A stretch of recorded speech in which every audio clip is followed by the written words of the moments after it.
Bismillahirrahmanirrahim. Assalamualaikum warahmatullahi wabarakatuh. Innal hamdalillah nahmaduhu wa nasta'inuhu wa nastaghfiruh. Wa na'udzu billahi min shururi anfusina wa min sayyiati a'malina. Man yahdihillahu fala mudilla lahu wa may yudlil fala hadiya lahu. Wa asyhadu an la ilaha illallah wahdahu la syarika lahu. Lahul mulku wa lahul hamdu wa huwa ala kulli syai'in qadir. Wa asyhadu anna Muhammadan abduhu wa rasuluhu wa habibuhu wa khaliluhu salawatu rabbi wa salamuhu alaihi wa ala alihi wa ashabihi wa man ihtada bihudahu ila yaumiddin yauma la yanfa'u malun wala banun illa man atallaha biqalbin salim. Masyarul muslimin wal muslimat jemaah yang semoga dirahmati oleh Allahu Rabbul Alamin. Segala puja dan puji syukur terus senantiasa kita ucapkan kepada Allahu Jalla Jalaluhu. Kita memuja dan memujinya, bersyukur atas limpahan berkah yang diberikan oleh Allah Tabaraka wa Ta'ala kepada kita jemaah, yaitu dengan meningkatkan ketakwaan, dengan meningkatkan ibadah kita kepada Allah Rabbul Alamin. Karena semakin bagus ibadah kita kepada Allah, semakin bagus juga pertolongan dan keberkahan dari Allah Rabbul Alamin. Karena hanya dengan ketaatan kita bisa dekat dengan Allah. Kemudian dengan ketaatan tersebut Allah Jalla Jalaluhu akan memberikan keberkahannya dan akan memberikan ampunannya jemaah.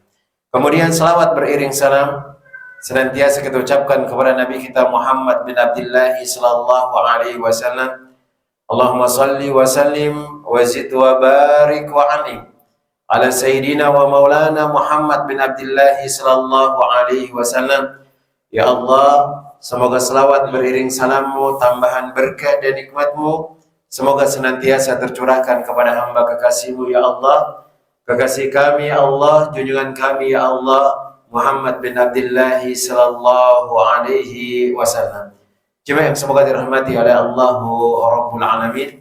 Alhamdulillah pada kesempatan malam hari yang berbarokah ini kita bisa duduk, kita bisa melanjutkan pelajaran dan kajian kita, yaitu kajian tentang fiqhul ibadah yang dituliskan oleh Syekh Abdul Adim bin Badawi Al-Khalafi hafizahullahu ta'ala, yaitu kitab Al-Wajiz Fiqh Sunnah wa Kitabi Al-Aziz. Kita di sini sampai di pembahasan tentang waktu-waktu yang dilarang mengerjakan sholat di dalamnya. Beliau menyebutkan hadis yang berasal dari Uqbah bin Amir, bahwasanya Nabi Shallallahu Alaihi Wasallam mengatakan salasu sa'atin kana Rasulullah Shallallahu Alaihi Wasallam yanhana an nusalliya fihinna aw nakbura fihinna mautana. Ada 3 waktu yang seorang itu tidak boleh mengerjakan sholat pada waktu tersebut. Dan Nabi SAW melarang kami untuk sholat pada waktu itu dan untuk menguburkan orang-orang yang sudah mati di antara kami. Yang pertama adalah ketika matahari itu terbit sampai dia meninggi 1 tombak, ketika matahari ada di atas kepala, kemudian ketika matahari itu mau tenggelam sampai benar-benar tenggelam. Kemudian kita sebutkan apa ilah dari larangan Nabi Shallallahu Alaihi Wasallam melarang kita untuk sholat di waktu-waktu tersebut. Pertama, ketika matahari itu terbit, kemudian ketika matahari itu tenggelam, itu adalah waktu orang-orang Majusi lagi menyembah berhala. Kemudian ketika matahari di atas kepala, itu lagi panas-panasnya jemaah. Sehingga Nabi Shallallahu Alaihi Wasallam pernah menyebutkan dalam hadis tentang permasalahan bolehnya orang itu mendinginkan sholat zuhur. Karena pada zaman Nabi Shallallahu Alaihi Wasallam masjidnya itu nggak ada atapnya, hanya kebuka. Kemudian ketika kalau sholat pas di tengah-tengah matahari atau mungkin nanti pas di siang harinya, itu adalah sangat-sangat panas sekali. Kemudian disebutkan juga ilahnya itu pada waktu itu neraka jahanam lagi dipanaskan, maka nggak boleh sholat pas di atas kepala matahari yang kalau kita melihat bawah itu tidak ada bayangan kita. Kemudian ditambahkan oleh Syekh Shalih Fauzan yang berikutnya, yang ketiga, yang keempat adalah idza tala al-fajru fala sholata illa raka'ataini.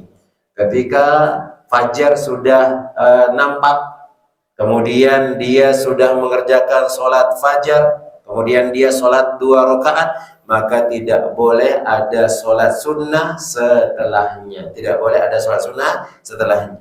Kemudian yang berikutnya disebutkan oleh beliau itu adalah ba'da sholatil asri, yang mana Nabi Shallallahu Alaihi Wasallam mengatakan, la sholata ba'da subhi hatta tartafi'a. Janganlah kalian sholat setelah subuh sampai dia meninggi matahari. Wala sholata ba'dal asri hatta taghiba syamsu. Kemudian tidak ada sholat setelah sholat asar sampai tenggelamnya matahari. Dan ini kita sebutkan khusus bagi sholat yang tidak ada sebabnya.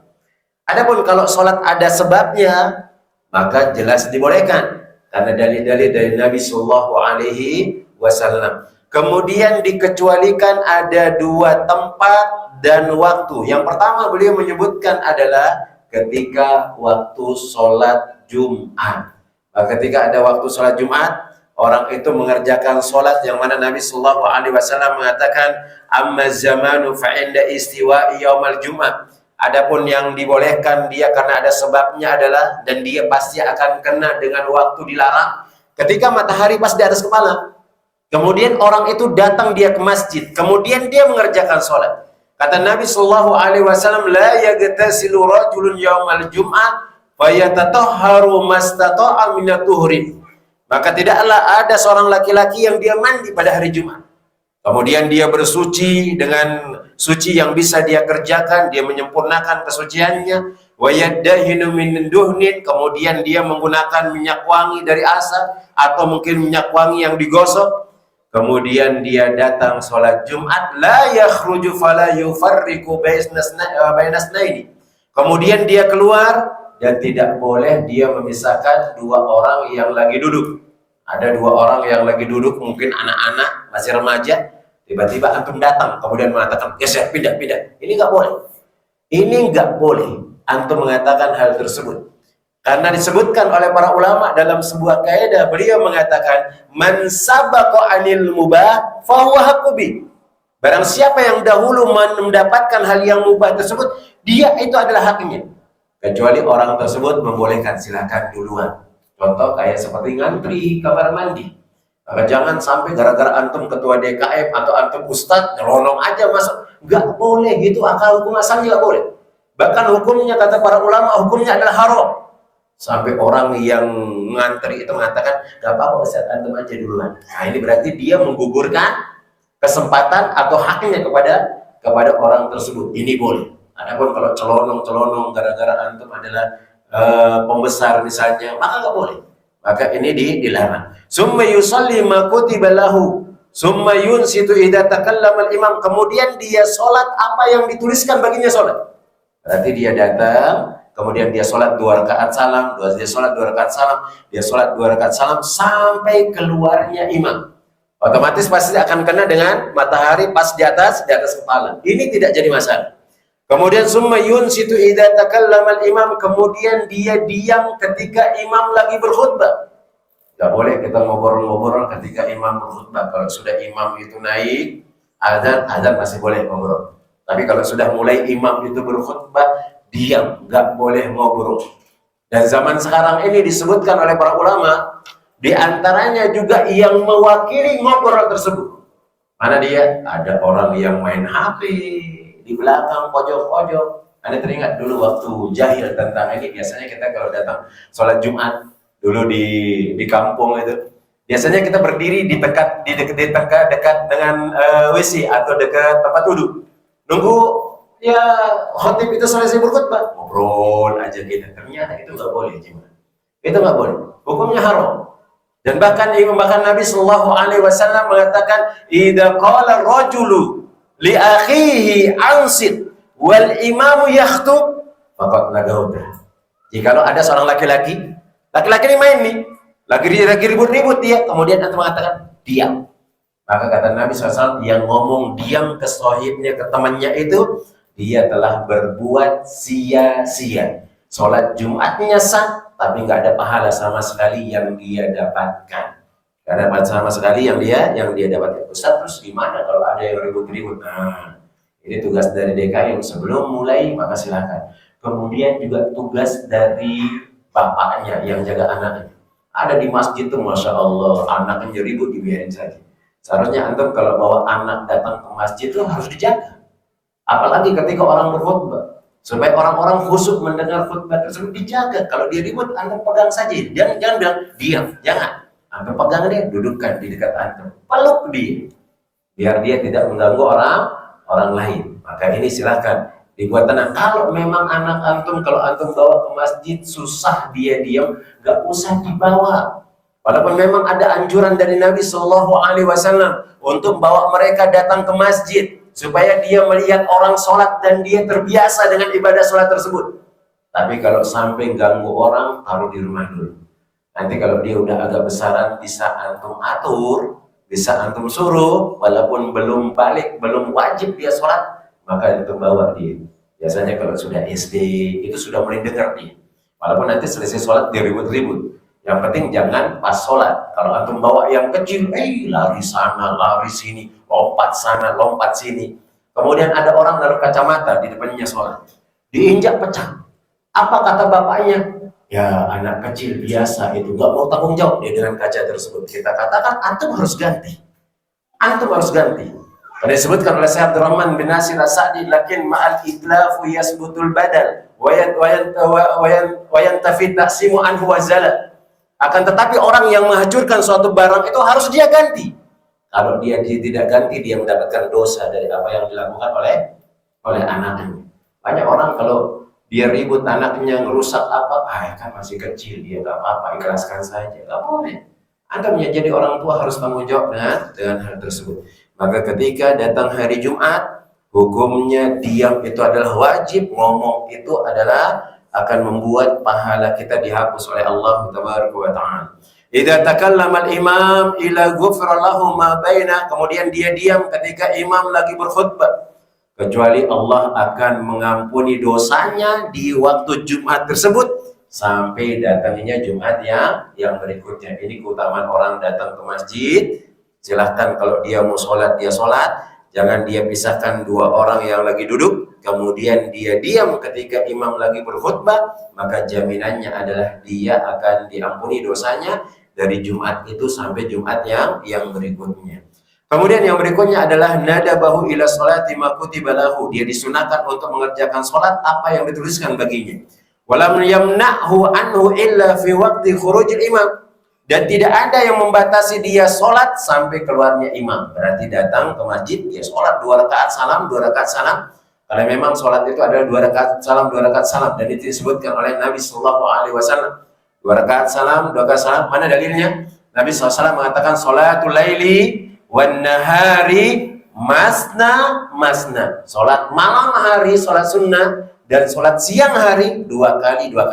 Sehingga ada namanya sholat sunnah qobliyah, bukan sholat sunnah qobliyah Jumat, ba'da Jumat, yang dia adalah 4 rakaat. Maka antum kerjakan tuh 2 rakaat salam, 2 rakaat salam, bukan langsung 4 rakaat. Walaupun ada ulama yang membolehkan hal tersebut, tapi yang kuat adalah sholat sunnah itu 2 rakaat, 2 rakaat salam, 2 rakaat salam. Kemudian ketika dia datang ke masjid, maka silahkan dia duduk. Dan tidak ada yang menahan dia mengerjakan sholat sampai keluarnya imam. Walihada qala ghairu wahidin minas salam. Maka oleh karena ini, lebih daripada banyak orang atau lebih daripada 1 orang dari kalangan salaf, minhum Umar bin Khattab, di antaranya adalah Umar bin Khattab radhiyallahu taala anhu, wa tabi'ahu alaihi Imam Ahmad bin Hanbal, kemudian diikuti oleh Imam Ahmad bin Hanbal. Khurujul imam yamna'u sholat, maka keluarnya imam itu mencegah dia mengerjakan sholat mutlak tersebut. Wa khutbatuhu tamna'ul kalam, sedangkan khutbahnya imam adalah mencegah kita jangan sampai ngobrol. Wa ja'alu al-mani'a minas sholati khurujil imam lantisafan nahar. Kemudian beliau mengatakan, Dijadikanlah yang mencegah orang itu mengerjakan sholat mutlak ketika dia datang ke masjid adalah keluarnya imam, bukan karena matahari itu berada di atas kepala. Berarti khusus untuk hari Jumat, sholat mutlak itu boleh dikerjakan walaupun dia bertepatan dengan waktu-waktu yang dilarang mengerjakan sholat sunnah mutlak di sana. Amal makan, adapun tempat yang dia boleh mengerjakan sholat sunnah walaupun di waktu yang terlarang adalah zadahallahu ta'ala tasrifan wa ta'ziman fa Makkah, dan dia adalah kota Makkah yang mana Allah menambahkan kemuliaan dan keagungan kepadanya. Fala tukrahu sholatu fiha fi syai'in min hadhil awqat, maka tidak dilarang, tidak dibenci dia mengerjakan sholat di hari atau di waktu-waktu ini. Dikauli sallallahu alaihi wasallam, sebagaimana sabda Nabi SAW, ya bani Abdil Manaf, wahai bani Abdi Manafin, la tamna'u ahadan tafa bihadal baiti wa shalla ayya sa'atin min lailin aw naharin.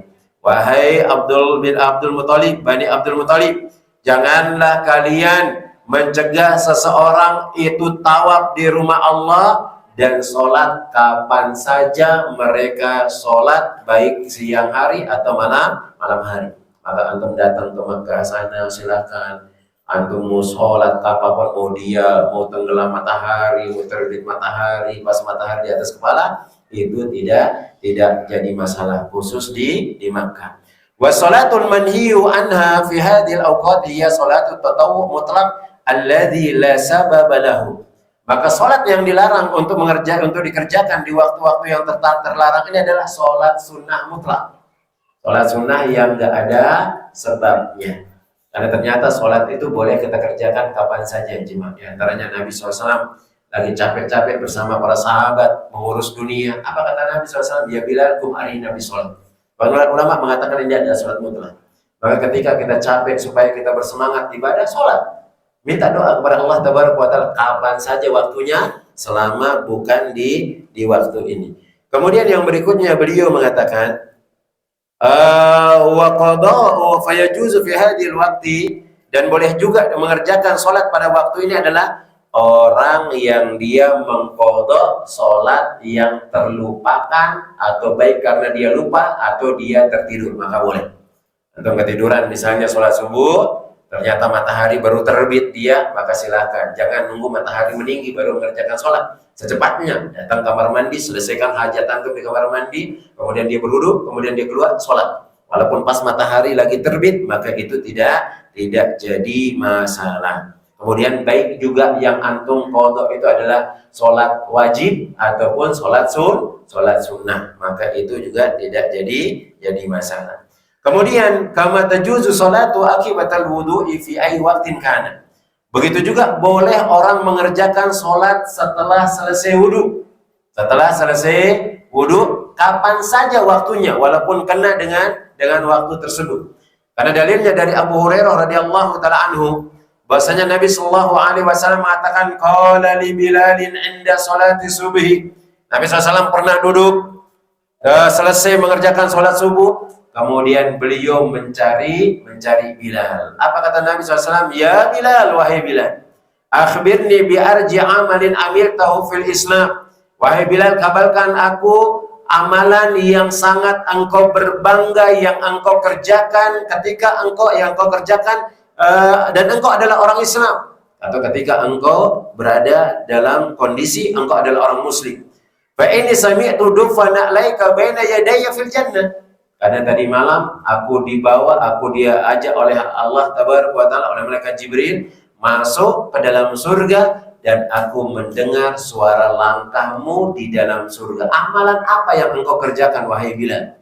Qala ma amiltu amalan arja indi anni lam atatahhar tuhuran fi sa'atin min lailin aw naharin illa salaitu bihadza tuhuri ma kutiba li an usalli. Katanya, ya wahai Rasulullah, tidak ada amalan yang aku berbangga dengan amalan yang aku kerjakan, yang nanti aku akan berbangga di sisi Allah Tabaraka wa Ta'ala, kecuali yaitu tidaklah aku wudu, kecuali aku sholat ketika selesai wudu tersebut, berapa saja yang aku ditentukan, yang atau aku diberikan untuk mengerjakan sholatnya. Maka dari hadis ini bisa kita ngambil faedah, Bilal ini kalau dia berwudu, maka selesai wudu dia sholat. Dan tidak dilihat waktu-waktu yang dia dilarang mengerjakan sholat tersebut. Kemudian yang kedua di antara faedah yang bisa kita ambil, hendaknya kita memiliki amalan yang hanya kita dengan Allah Taala yang tahu amalan tersebut. Amalan yang tidak diketahui oleh orang lain. Sehingga ketika kita berjumpa dengan Allah Taala, kita akan menjadi orang-orang yang berbangga. Karena suatu ketika Nabi Shallallahu Alaihi Wasallam pernah duduk dengan para sahabat lagi duduk di majlis, tiba-tiba Nabi Shallallahu Alaihi Wasallam mengatakan, nanti dari lorong ini akan keluar seorang laki-laki penghuni surga dia. Akan keluar dari lorong ini seorang laki-laki dan dia adalah ahli surga. Ternyata yang keluar adalah sahabat yang gak terkenal.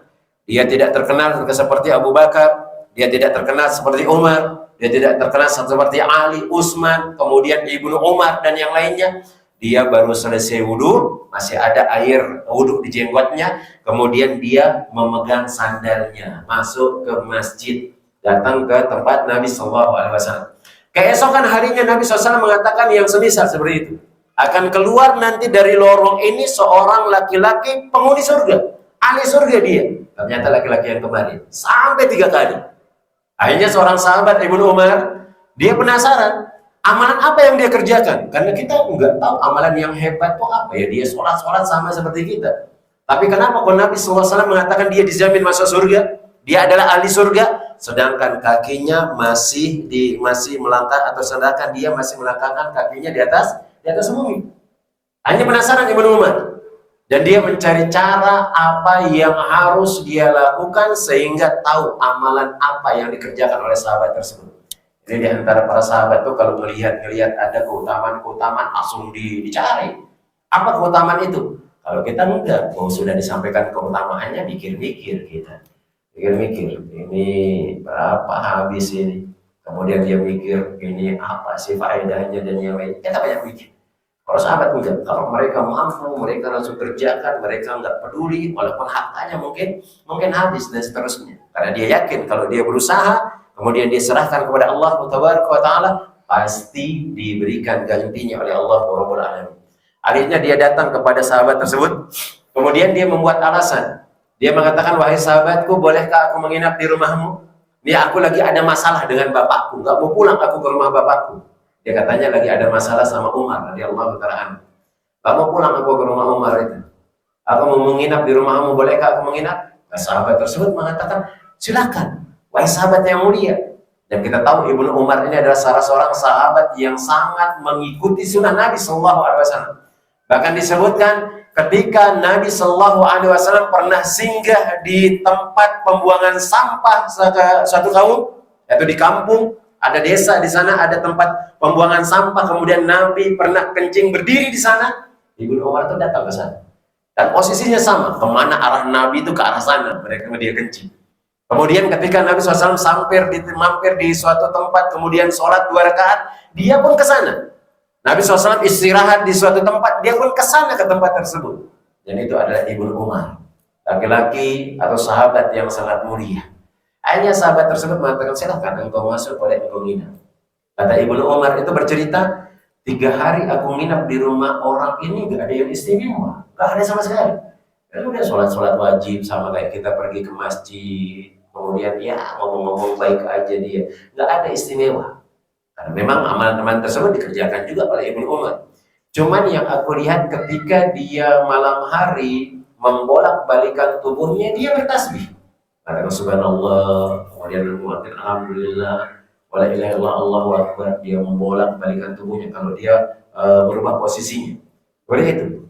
Kemudian setelah 3 hari, kata Ibnu Umar, 3 hari adalah jatahnya orang selesai sudah bertamu. Maka dia pun pamitan kepada laki-laki itu. Kemudian mengatakan, wahai saudaraku, jatah orang bertamu itu 3 hari, wahai saudaraku. Dan sekarang sudah waktunya 3 hari. Aku mau pamitan kepada engkau. Sebelumnya, aku ingin menyampaikan kepada engkau, wahai sahabatku, sebenarnya aku nggak ada masalah dengan Umar, nggak ada masalah. Aku mendengar Nabi Shallallahu Alaihi Wasallam mengatakan 3 kali tentang engkau, wahai sahabat. Yang mana Nabi SAW mengatakan akan keluar dari lorong ini laki-laki yang dia adalah ahli surga. Dan yang keluar itu engkau 3 kali. Dan aku ingin tahu amalan apa yang engkau kerjakan. Amalan apa yang engkau kerjakan, kata Ibnu Umar. Maka sahabat tersebut mengatakan, ya itu yang 3 hari engkau lihat itu sudah amalan. Gak ada yang lain, itu saja. Akhirnya apa kata Ibnu Umar? Hampir-hampir aku meremehkan dia. Apa? Hampir-hampir aku mengatakan ternyata masuk surga itu gampang. Gak perlu susah payah. Berarti apa yang dilakukan sudah selesai. Hanya sudah saya mau pamitan, wahai sahabatku, berangkatlah Ibnu Umar. Setelah beberapa jarak dipanggil oleh laki-laki itu, ya Ibnu Umar, wahai Ibnu Umar, ta'al, kembali sini dulu, jangan pulang dulu. Karena engkau mengabarkan aku adalah ahli surga, dan itu kata Nabi Shallallahu Alaihi Wasallam, aku akan kabarkan amalan yang aku berbangga di depan Allah Jalla Jalaluhu. Hanya Ibnu Umar itu pun memasang telinga mengatakan, amalan apa itu wahai sahabatku? Maka dia mengatakan, tidaklah aku berada di atas kasurku atau ranjangku, aku tidak mendapati dalam hatiku itu iri sama orang. Dia mau dikasihkan harta, dia mau dikasihkan gaji banyak, dia mau diangkat jabatannya di tempatku kerja, dia mau dikasih lebih sama majikan, aku nggak iri sama dia. Karena ini yang diberikan oleh Allah Tabaraka wa Ta'ala. Kemudian apa kata Ibnu Umar? Itu yang susah kita kerjakan. Itu yang susah kita kerjakan, dan itu yang membuat engkau diangkat derajatnya oleh Allah Tabaraka wa Ta'ala. Ternyata dia memiliki amalan dengan Allah Tabaraka wa Ta'ala. Enggak ada orang yang tahu dia mengerjakan amalan tersebut. Maka kita ayo, kalau memang ada amalan yang antum kau fokuskan walaupun satu, maka fokuskan hanya untuk Allah Tabaraka wa Ta'ala. Tidak ada orang yang tahu, karena itu lebih ikhlas. Kalau kita terang-terangan, biasanya kadang-kadang akan menghampiri kita rasa ujub, akan menghampiri kita ria, akan menghampiri kita sum'ah, dan yang paling sering itu adalah ujub yang suka menghampiri kita, merasa bangga diri daripada orang-orang lain. Bahkan antum mungkin pintar duduk di atas meja ini, antum ceramah, seolah-olah mungkin antum mengatakan, yang hadir itu ternyata tidak lebih pintar daripada saya. Itu nggak boleh. Itu nggak boleh. Maka Nabi Shallallahu Alaihi Wasallam mengingatkan kepada kita, bisa jadi orang yang mendengar itu lebih paham daripada orang yang menyampaikan. Apa faedah yang bisa diambil? Nggak boleh kita bangga, kita bisa menyampaikan di atas mimbar. Jangan antum berbangga mengatakan, oh saya lebih hebat daripada orang yang duduk, yang dia mendengarkan ceramah. Tidak, bisa jadi dia lebih hebat daripada kita. Maka nggak ada yang perlu kita sombongkan. Mungkin bisa jadi kita yang ceramah, menyampaikan kajian, kita bisa menyampaikan kajian, tapi orang yang duduk itu amalannya lebih banyak. Maka lihat pada diri kita, berapa kali kita mengerjakan sholat malam. Kadang-kadang sholat malam walaupun 1 rakaat itu nggak pernah kita kerjakan. Padahal sholat malam itu disebutkan oleh Nabi, boleh dikerjakan dengan posisi duduk, boleh. Antum sholat sunnah boleh. Dan paling sedikit rakaatnya sholat malam itu adalah 1 rakaat. Antum duduk, antum bertakbir, Allahu Akbar, cukupkan membaca Al-Fatihah, antum ruku, subhana rabbiyal azimi, antum takbir, rabbana lakal hamd, antum sujud, subhana rabbiyal a'la, antum duduk di antara 2 sujud, rabbi ghfirli, antum sujud lagi, subhana rabbiyal a'la, antum duduk tahiyat, antum salam. Itu berapa jam habis waktu antum?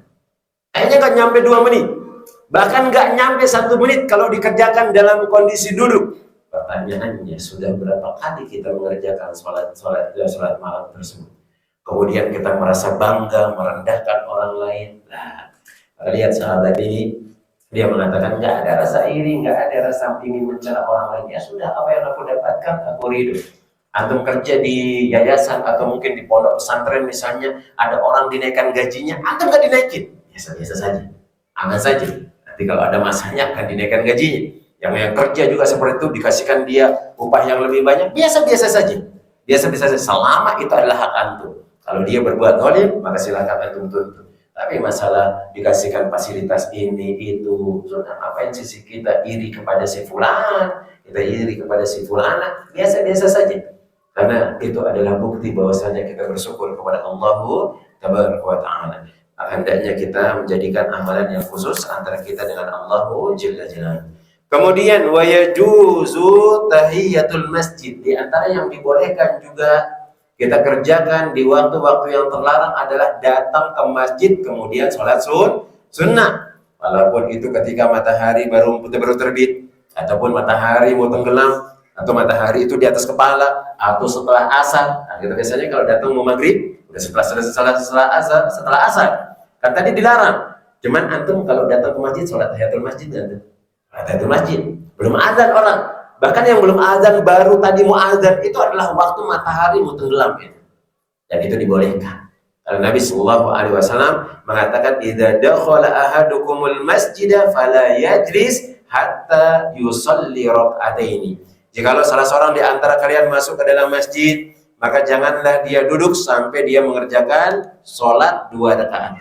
An-nahyu anit tatawwu ba'da tulu'il fajri qabla sholati subhi. Ini yang kita sebutkan tadi, tambahannya 2, yaitu larangan sholat ketika terbitnya fajar, nah pada tulu'il fajri, kemudian sebelum sholat subuh selain 2 rakaat sholat sunnah tersebut. Udah masuk azan sholat subuh, maka yang dibolehkan sholat di sana adalah dua sholat, rakaatul fajri khairum minad dunya wa ma fiha, atau mungkin tahiyatul masjid dan yang lainnya. Wa nahyu anil atau idza uqimatis sholat. Kemudian yang berikutnya adalah larangan kita mengerjakan sholat sunnah sedangkan sholat sudah diiqamatkan. Kata Nabi SAW, idza uqimatis sholatu fala sholata illa al-maktubah. Jikalau sudah diiqamatkan sholat, mau ditegakkan sholat, tidak boleh ada orang yang sholat sunnah. Contoh, dia baru mengerjakan sholat sunnah, tiba-tiba orang sudah iqamah, maka dibatalin dia. Maka segera untuk mengerjakan yang wajib. Kecuali disebutkan oleh para ulama, bentar lagi dia selesai. Udah dapat separuh lah dia. Udah dapat sujud yang pertama, maka silakan cepatkan. Gak usah lama-lama bacaannya. Subhanarabbiyal a'la, duduk, kemudian dia sujud, kemudian duduk tahiyat, kemudian dia salam, kemudian dia bergerak berdiri mengerjakan sholat bersama imam. Itu yang diajarkan oleh Nabi SAW. Kemudian faedah yang bisa diambil di sini, ada kaidah yang dibawakan oleh Syekh Abdurrahman bin Nasir As-Sa'di. Beliau mengatakan, wa in tazahama adadul masalihi yuqaddamul a'la minal masalih wa didduhu tazahumul mafasidi yurtakabul adna minal mafasidi. Kalau ada 2 kebaikan atau 2 kemaslahatan bertabrakan, bertemu dalam satu waktu, maka hendaknya dia memilih yang paling tinggi derajatnya. Tadi ada sholat sunnah, kemudian ada sholat wajib, maka dia ambil yang sholat wajib tersebut. Dan ini juga bisa dipraktikkan di semua kehidupan. Contoh kayak ibu-ibu misalnya, lebaran mau beli baju, bajunya sudah banyak di lemari, bajunya sudah banyak di lemari dan masih bagus, maka cari yang lebih maslahat daripada itu dan yang lainnya cuma. Dan yang lainnya, kalau ada 2 hal yang bertabrakan, berbenturan, maka silahkan cari yang lebih utama. Begitu juga yang berikutnya. Kalau ada 2 keburukan yang bertemu dalam satu waktu, maka kerjakan yang lebih ringan mudorotnya. Kalau nggak ada pilihan yang lain. Kalau nggak ada pilihan, cari yang lain dulu. Kalau nggak ada pilihan yang lain, maka silahkan dia kerjakan yang lebih ringan. Kemudian beliau menyebutkan di sini wal mawadi'ul lati naha anis salati fiha. Tempat-tempat yang dilarang kita mengerjakan salat di dalamnya. Nabi SAW mengatakan fudiltu ala anbiya'i bisittin. Aku diberikan keutamaan atas nabi-nabi yang lain, yaitu 6 keutamaan. Waktu itu jawami al-kalim. Aku diberikan kalimat yang pendek tapi maknanya banyak. Wa nusirtu biru'bi. Kemudian aku ditolong dengan adanya rasa takut pada musuh. Wa uhillat li gonaim. Kemudian aku dihalalkan ghanimah. Wa ju'ilat lil ardu tahuran wa masjidan. Dan aku diberikan yaitu bumi bisa digunakan untuk bersuci dan sholat. Dimanapun antum silakan boleh sholat. Kalau boleh sholat, lagi di pegunungan antum naik puncak misalnya, nggak dapat musola, datang adzan sholat. Dimanapun itu. Dan kalau nggak ada air, maka silakan bertayamum. Silakan. Wa ursiltu ilal khalqi kafatan. Kemudian aku diutus oleh Allah tabaraka wa taala secara sempurna dan aku adalah penutup dari para nabi. Kemudian hadis yang berikutnya ini tentang masalah yang tadi, tempat-tempat yang dilarang untuk mengerjakan sholat di sana. Beliau menyebutkan di sini dari Jundab bin Abdullah al-Bajali qala sami'tu Rasulullah SAW qabla an yamuta bi khamsi wa huwa yaqul Ala wa inna man kana qablakum kanu yattakhiduna al-qubur anbiya'ihim wa salihihim masajid. Maka dahulu orang-orang sebelum kalian, orang-orang musyrik, mereka menjadikan kuburan nabi mereka dan orang-orang soleh mereka adalah menjadi masjid. Kuburan dijadikan masjid.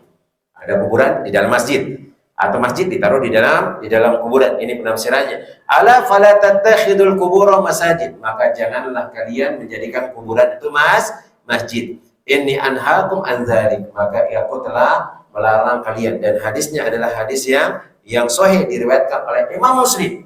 Maka nggak boleh kita menjadikan tempat ibadah kita itu ada kuburan di sana, dan tidak boleh kita menjadikan kuburan adalah tempat ibadah, nggak boleh.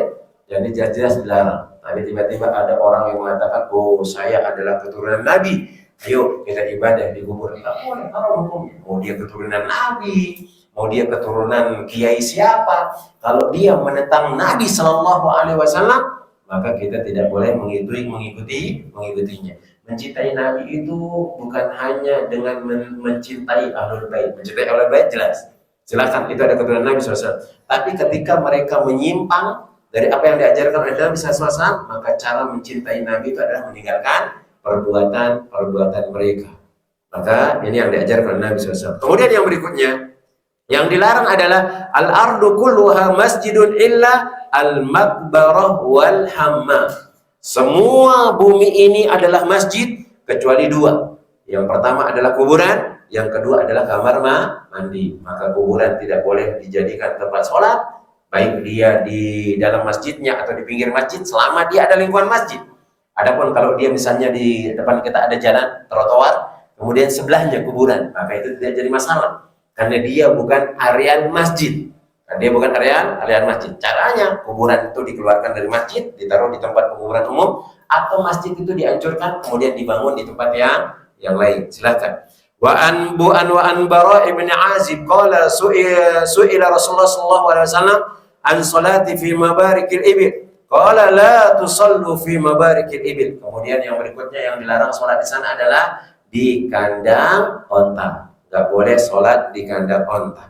Fa'innaha minasyayatin, karena onta ini dia seperti setan, maksudnya dia pendendam. Mana disebutkan oleh para ulama dan ustaz-ustaz kita juga, bahwasanya ada pengembala onta yang seharusnya nih ketika digembala onta tersebut tiba-tiba ada onta jantan ini mau melakukan, ya biasalah onta jantan ketemu dengan onta betina. Yang dilakukan ternyata pengembala ini ditarik tali kekangnya, nggak jadi. Ditarik tali kekangnya nggak jadi. Nah, kemudian ya seperti biasa lah mengembala. Setelah jarak 1 bulan, setelah kejadian itu, orang pengembalanya lagi nyari rumput, apa yang terjadi? Dia diinjak sama onta yang 1 bulan kemarin dihalangi untuk melakukan perbuatan tersebut. Yang disebutkan bahwasanya onta itu memiliki rasa dendam sama orang lain. Maka dia menyerupai setan, karena setan memang dendam sama kita, kemudian iblis juga seperti itu. Jadi kata Nabi Sallallahu Alaihi Wasallam. Kemudian beliau ditanya tentang sholat di kandang kambing. Nabi SAW mengatakan, "Shollu fiha fa innaha barokah." Sholat di tempat kandang kambing tersebut karena di sana ada keberkahan. Tapi bukan berarti antum azan di masjid datang ke kandang kambing. Enggak. Ini kalau antum lagi di mana lah gitu, lagi di bukit antum gembala kambing, yang nggak bisa antum datang ke masjid, ya sudah sholat di sana. Nah, wallahu ta'ala alam shawab. Ini yang dapat sampaikan. Insyaallah nanti kita akan lanjutkan masuk ke pembahasan masalah azan. Dan azan ini keutamaannya sangat besar sekali. Maka kalau antum diminta jadi azan, jangan mengatakan yang lain maju, segera. Karena pahalanya sangat besar. Insyaallah nanti kita akan bahas di perjumpaan yang berikutnya. Allah ta'ala alam shawab. Mungkin ada pertanyaan sebelum kita cukupkan yang berkaitan dengan tema, atau mungkin ada yang belum jelas. Nah,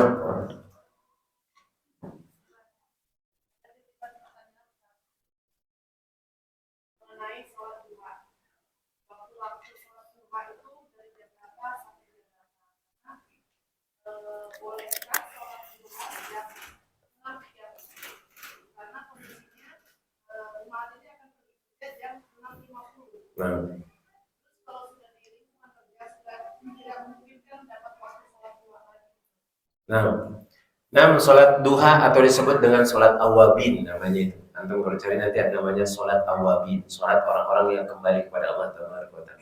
Waktu sholatnya itu adalah ketika matahari terbit sampai dia meninggi satu tombak.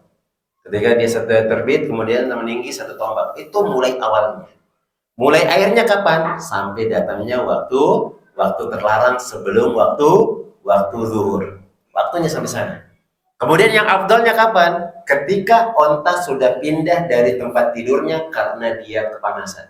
Waktu sholat duha itu luas, mulai dari terbitnya fajar sampai dia meninggi satu tombak, matahari sampai meninggi satu tombak, sampai mau datang waktu zuhur. Waktu sholat duha boleh dikerjakan. Dan yang lebih afdal itu adalah ketika anak onta itu berpindah dari teriknya panas matahari. Kita misalnya kalau lagi berjemur itu panas-panasnya itu jam berapa aja? Kalau sudah pagi yang sudah terasa panas. Jam 9? Dan mulai panas? Setengah 10? Anggaplah jam 9 atau setengah 10. Itu yang paling afdol sholat duha. Itu yang paling afdol sholat duha. Maka silakan kalau memang matahari sudah meninggi satu tombak, maka boleh dia sholat. Boleh dia sholat. Nah, sampai mau datangnya waktu zuhur.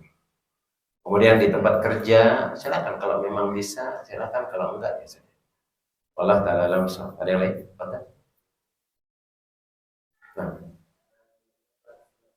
Nah,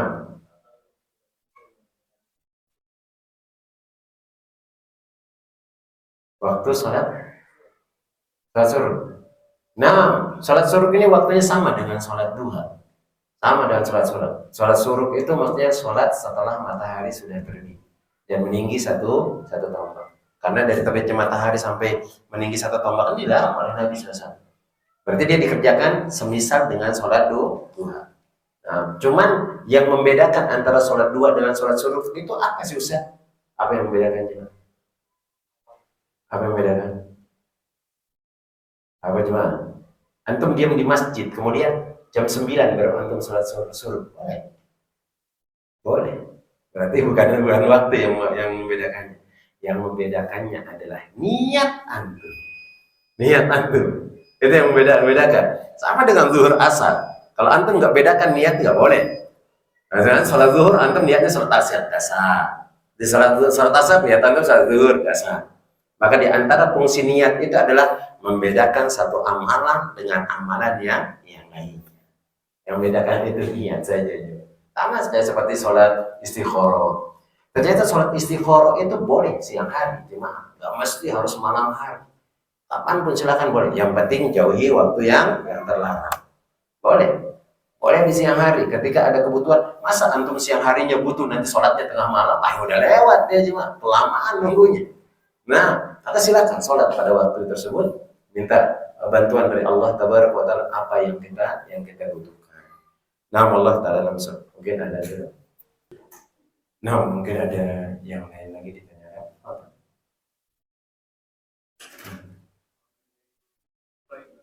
Sutra ya.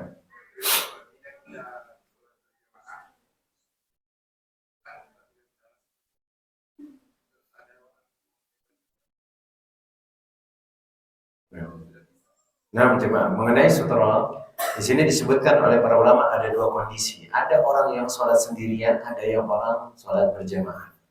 Kalau sholat sendirian, sebagaimana yang disebutkan oleh Nabi SAW, limusi'i sholatahu, kepada sahabat yang dia buruk sholatnya. Karena ketika dia mau datang kepada Nabi, sholatnya nggak jelas. Ngebut sholatnya. Ketika selesai sholat, kemudian Assalamualaikum ya Rasulullah, Nabi SAW mengatakan, sholat lagi. Fa'inna kalam tusalli, karena tadi engkau belum salat. Kemudian sampai 3 kali, kemudian dia mengatakan, ya Rasulullah, aku nggak bisa sholat yang lebih baik daripada sholat ini. Maka Nabi SAW mengatakan, idza aqamta sholat, jikalau engkau mendirikan sholat, fakum ilal qiblat. Maka Nabi SAW mengatakan, fakum ilal qiblat, berdiri.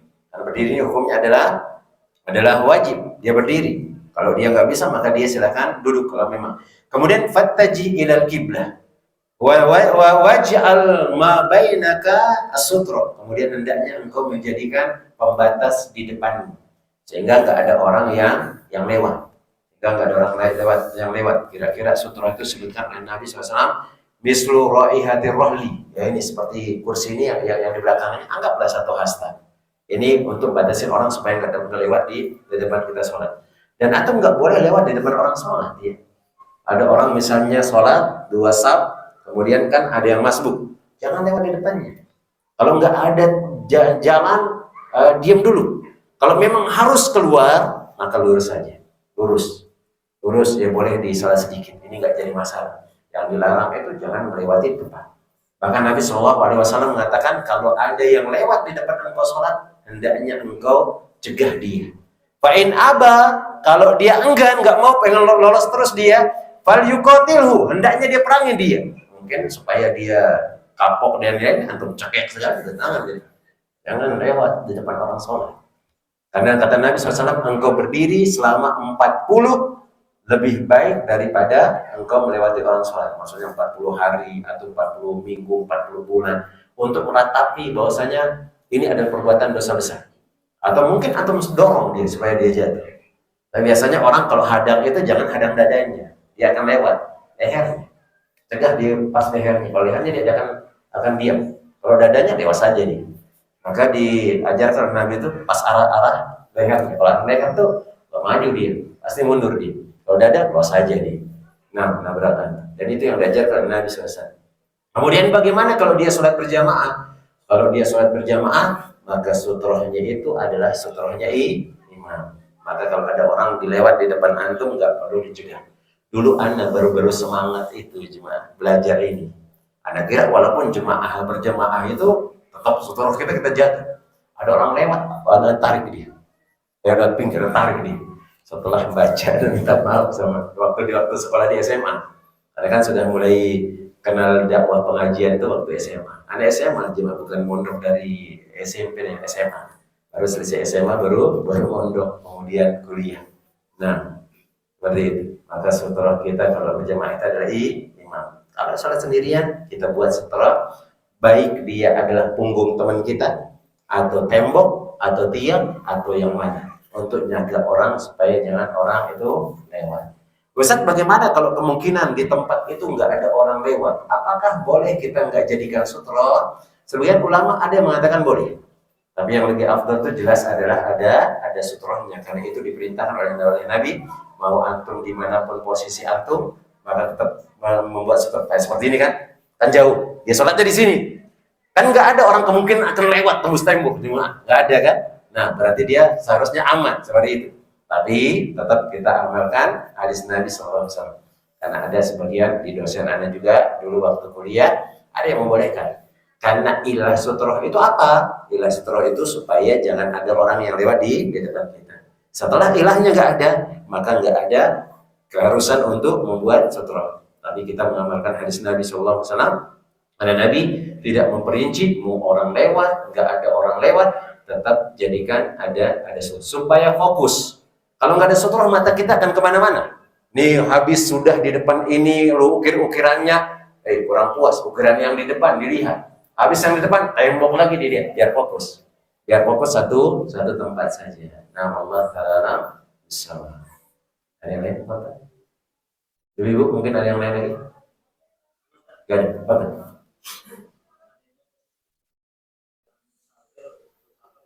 Nah.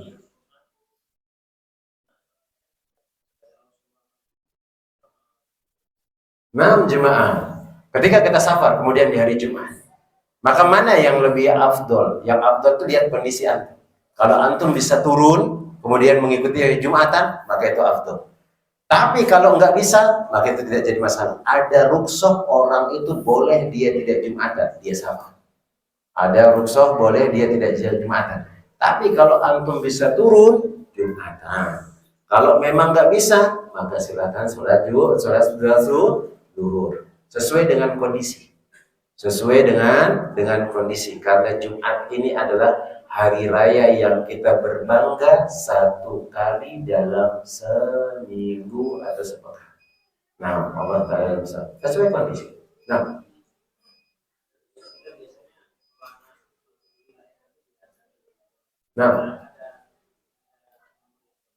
ada contohnya nggak orang itu lahir kemudian diadzani? Ada disebutkan oleh orang yang membolehkan itu dari Abu Musa al-Asy'ari, menyebutkan bahwasanya ada riwayat dari beliau yang mengatakan ketika yang melakukan anaknya beliau itu diazani di kanan, dikomatkan di kiri.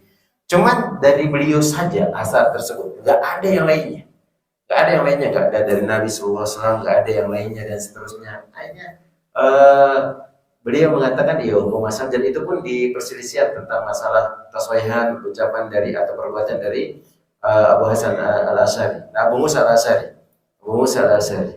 Ada kulli halin yang dilakukan oleh Nabi SAW tidak ada, kemudian sahabat yang lain juga tidak ada menyebutkan hal tersebut, maka kembali sudah ya tak perlu diadakan seperti itu. Nah, kemudian tapi sebagian ulama mengatakan kalau diadakan tidak jadi masalah. Diadzankan juga tidak jadi masalah, nggak ada kesesatan juga di sana. Ala kulli halin antum muadzankan, maka ada ulama yang mengatakan hal tersebut, tapi kalau ada yang kuatkan itu nggak perlu diadzankan. Ustaz biar dia Islam, sudah masuk Islam, dia sudah antum Islam, anak antum Islam. Seandainya antum orang kafir, anak antum Islam kalau lahir. Karena Nabi Shallallahu Alaihi Wasallam, kullu mauludin yuladu alal fitrah.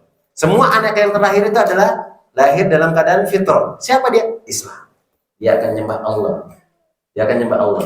Fa abawahu yuhawidani wa yumajisani wa yunasirani. Tapi bapaknya yang membuat dia Yahudi, Majusi, kemudian Nasrani.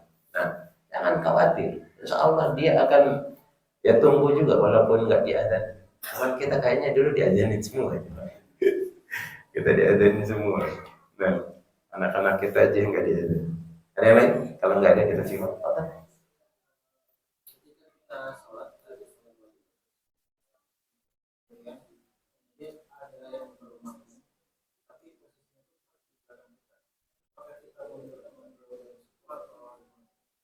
Maksudnya, antum lagi salat sendirian, nomor makmum, dia mundur sedikit di belakang kita. Bagaimana cara antum tarik dia? Mundur sedikit boleh, tarik tangannya, kemudian geser dia ke kanan. Geser ke kanan. Kalau dia sendirian, tapi antum harus perhatikan benar sendirian apa dua orang. Berarti boleh menoleh dong. Boleh menoleh. Allahu Akbar. Karena ada yang nepuk antum. Ini yang nepuk mana? Ini kan. Tahu-tahu nanti nggak ada yang memang orang di belakang. Apakah boleh noleh sedikit? Boleh. Noleh dikit itu boleh. Kalau ada kemaslahatan sholat boleh. Bahkan disebutkan oleh para ulama, lagi sholat antum bawa anak kecil. Kemudian antum gak usuh. Di samping ada parit. Antum memastikan apakah anak antum ke parit apa enggak. Noleh sedikit. Ini dibolehkan. Supaya was-was di dalam sholat itu terhilangkan. Maka ini dibolehkan. Kalau ternyata dia sendirian, udah boleh antum gerak mundur, ambil tangannya, tarik dia biar dia berdiri di sebelah kanan.